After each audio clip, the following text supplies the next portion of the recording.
Mike and the other students were mocking Kevin mercilessly because they thought he was poor. They asked to see his car, figuring that they could make fun of that too. When they saw his, they all clammed up immediately. Kevin asked Professor Murdock if she wanted to ride with him to the class dinner at the Whistler Hotel, and she agreed and accepted his offer. On the way to the hotel restaurant, Kevin glanced over at his teacher a few times. Professor Murdock had a very strict classroom manner, but it seemed to Kevin that she could also be very understanding and personable. She suddenly turned to Kevin and asked him, "Tell me honestly, is this your wife's car?" "You don't really believe what Mike said, do you?" Kevin replied helplessly. "Isn't it possible for me to have my own car? It's not that I'm biased, but this car." Professor Murdock suddenly let out a sigh before she continued. "Forget about the car. There's something else I wanted to talk to you about." "Please, just say it. You won't hurt my feelings," Kevin exclaimed as he watched the road. "Just look at what happened in the parking lot. Your classmates were all looking down on you because they thought you didn't have a car. It seems that you invite this kind of ridicule," she said bluntly. "If you're too embarrassed to take anything from your wife, then you really should jump at this opportunity," Professor Murdock told him earnestly. "The School for the Healing Arts is the greatest opportunity in your life. Just work hard and focus. If you have any questions, you can always come to me. This is your chance to make a name for yourself." "I understand what you're saying, Professor. I'll definitely work harder from now on," he replied. Kevin stopped at a crosswalk and said to her very sincerely, "But could you please give me my phone back first? I promise I won't take it out during class." "Haven't you been listening to me?" she snapped at him. "If you want your phone back, you'll have to earn it." Then she added, "You can go now. The light turned green." Kevin was perplexed. Did he have to wait until she was in a better mood? The entire Williams family was waiting patiently in the main room of their mansion in New York. They all looked very serious. Randall Williams had ordered them all to be there for an emergency meeting. Anyone who was late would immediately be expelled from the family. This was the first time something like this had ever happened in the Williams family.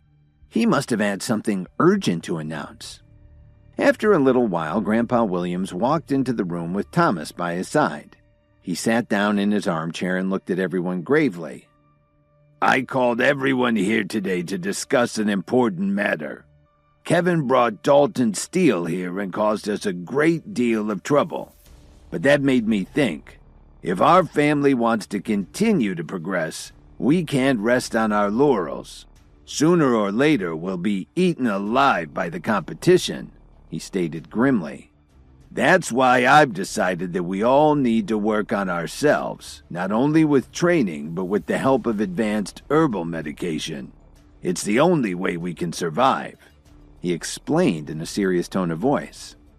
They were all excited to hear him say this. Everyone was aware of the fantastic things that some people had been doing with these secret concoctions, but right now none of them had the skills to compete with them.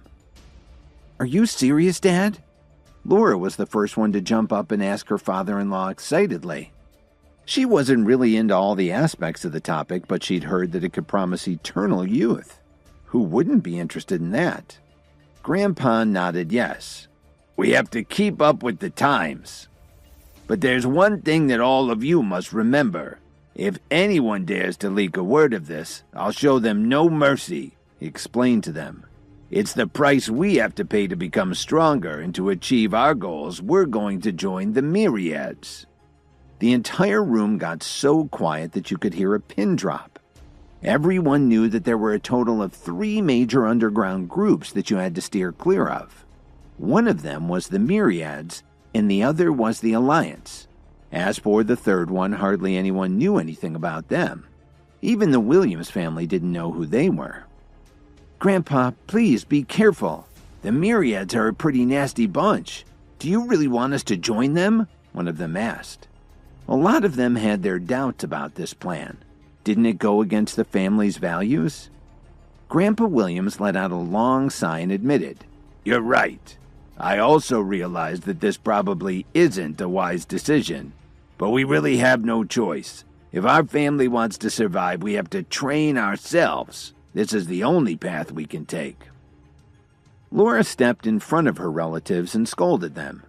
"You should be listening to Grandpa. Have you forgotten who's in charge here?" She was desperate for the chance to have access to herbal meds that could keep her looking young for the rest of her life. "Laura's right. We have to present a unified front and support my father," Thomas told them solemnly. "I'll do what Grandpa wants," Monty declared as he clenched his fists. "What's important for us is to get stronger." Monty's relationship with his wife Hannah had ended because of the fight with Dalton. Now all he wanted was to cause Kevin as much pain as he'd given him. More and more of them came forward to support Grandpa Williams' decision to join the Myriads. "Then it's settled," Grandpa said. "And remember, this has to be kept secret if we're to gain an upper hand."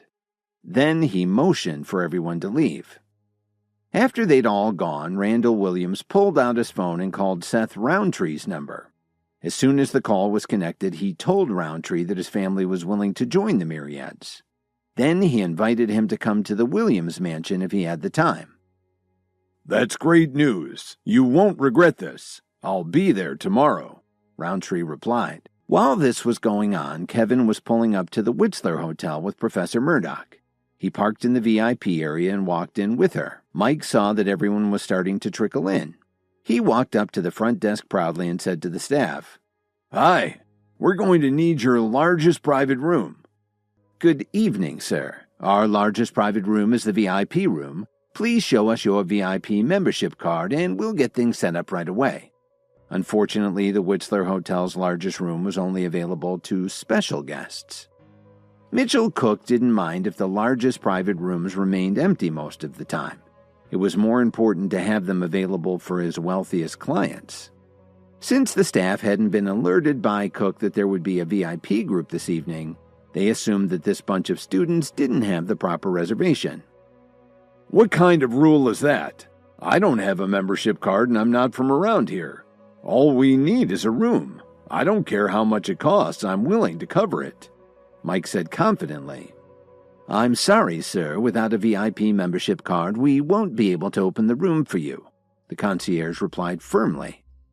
"Then can I apply for a membership card right now?" Mike asked. You could tell he was extremely disappointed to see his plans fall apart like this. "I'm sorry, sir. Our largest private room is only available for our most exclusive members. Also, the hotel's owner must be present when someone applies for the card. Today, Mr. Cook is attending to some business and isn't on the property. So you can only apply for a basic membership card at the moment. The application fee is $25,000, the concierge explained with a cheerful smile. $25,000 just for an application fee? I feel like I'm being robbed, Mike complained. He really wanted to turn around and leave right then. But when he saw that some of his classmates had already started taking pictures to post online, he changed his mind. They were all excited to be dining in a private room at the Whistler Hotel. He was ready to give up, not just on the dinner, but on being elected student leader. While Mike was trying to resolve his dilemma, Penny Sutherland walked up to him and suggested, "Why don't I call Mr. Cook for you?" The Sutherland family had a great reputation, and getting a private room would be a piece of cake for Penny. "I'm really sorry, Penny. I didn't know that this hotel had so many rules, or I would have planned better. It's a bummer that I have to ask for your help with this," Mike apologized with a charming smile. The concierge heard Penny say this and offered a suggestion to the problem. "If you know Mr. Cook, all you need to do is give him a call and we can set things up once he gives us the word." Right away, Penny pulled out her phone and scrolled through her contact list until she found Mitchell Cook's number. Before she came to Chicago to attend school, her family had given her the contact information for all the famous people in the city. Unfortunately, the call didn't go through. Cook was one of the most prominent people in Chicago. How dare he hang up on someone like Penny Sutherland? "I'm sorry, ma'am, there's nothing we can do about this. Without express permission from Mr. Cook, we're not allowed to open up the VIP room." The concierge apologized before adding, "We do have some smaller private rooms on the third floor of our hotel. They're very close to each other, but we'll have to split up your group."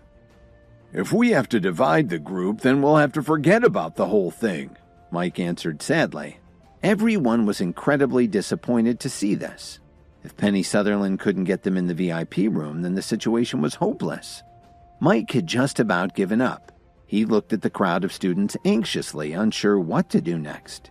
Just then, Kevin walked up to the front desk. He took a card out of his wallet and handed it to the concierge, saying, "Let's see if I can help open up the VIP room for this nice group of students." "Kevin, what are you trying to do with your bus pass? Don't you know what kind of place this is? If Penny couldn't get us in, what do you think you're going to be able to do? Why don't you just give up before you make yourself look like a complete fool?" Mike chastised him. "Well, it's better than your plan. Do you expect us all to stand around here with our fingers in our noses?" "Can't you see that I'm trying to solve this problem?" Mike retorted angrily. "I've had enough of you. Why don't you just move along? I'm getting tired of looking at you." Lionel immediately defended his friend and sneered. "Mike's right. What can a useless piece of crap like you do anyway? If you can really get them to open the VIP room, how come you're still mooching off of the Jones family?" "Stop embarrassing yourself pretending to be someone you're not," Luther also teased. Their insults got a lot of attention from the crowd. Some of the students laughed out loud. The rest of them just scoffed at Kevin. Most of them were from Chicago and they'd actually been to the Whistler Hotel before, but they'd never had the chance to dine in the large private room up on the top floor. It was incredibly difficult to get VIP status at the hotel. Not only did it take a lot of money, but you also had to have some pretty high social status and connections. So what was Kevin doing handling the concierge a bus pass? "Since you think this is just a bus pass, I guess I'll just put it back in my wallet," Kevin said as he started to take it back from the concierge. "Well, since you've already taken it out, why don't we give it a try?" Mike replied. He obviously didn't want to pass up this opportunity to make Kevin look like a fool, so he ramped things up and added, "Let's see what the hotel staff can do with it." While the crowd was laughing at Kevin, the hotel employees were staring in disbelief. They weren't sure how to defuse the situation. The employee who was holding Kevin's card started to get very nervous when she took a good look at it. During their training, all of the employees of the Whistler Hotel had been required to memorize the appearance of the Supreme VIP card, and that's exactly what Kevin had handed her. Cook had explained to them that there were only 5 cards like this in all of Chicago, and they were only given to the hotel's most prestigious clients. The group of students saw the look on the concierge's face and started to wonder what would happen next. Please subscribe to the Pocket FM YouTube channel and press the bell icon for instant notification. Check out our channel for more such exciting shows.